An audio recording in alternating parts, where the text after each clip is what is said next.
Refined Awami League নামে নতুন একটি ষড়যন্ত্র নিয়ে আসার পরিকল্পনা চলছে। শুক্রবার রাতে জাতীয় নাগরিক পার্টির নেতা হাসনাত আব্দুল্লাহর এমন স্ট্যাটাসের পর দেশ জুড়ে শুরু হয় আলোচনা।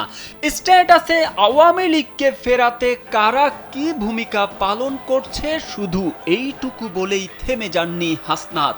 তিনি আরও লেখেন, এ পোস্ট দেওয়ার পর আমার কি হবে আমি জানি না। তুমুল আলোড়ন তোলা ওই স্ট্যাটাসের পর শনিবার এনসিপির দক্ষিণাঞ্চলের মুখ্য সংগঠক হাসনাত আব্দুল্লাহ বলেছেন, যতদিন এনসিপির একজন কর্মীও বেঁচে থাকবে ততদিন বাংলার মাটিতে আওয়ামী লীগকে পুনর্বাসন করতে দেওয়া হবে না।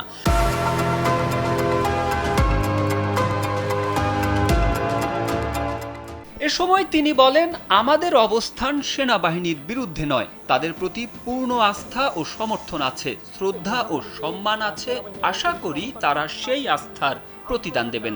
আওয়ামী লীগের নিবন্ধন বাতিল, কার্যক্রম নিষিদ্ধ এবং দ্রুত বিচারের দাবিতে সমাবেশে তিনি এসব কথা বলেন।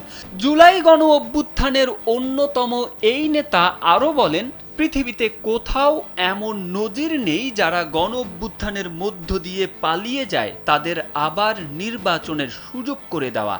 আমরা কোনো নির্বাহী আদেশে আওয়ামী লীগকে নিষিদ্ধ চাই না। আওয়ামী লীগ যত গণহত্যা করেছে, যত গুম করেছে, যত অপরাধ করেছে তার বিচার করেই আওয়ামী লীগকে নিষিদ্ধ করার দাবি করেছি আমরা।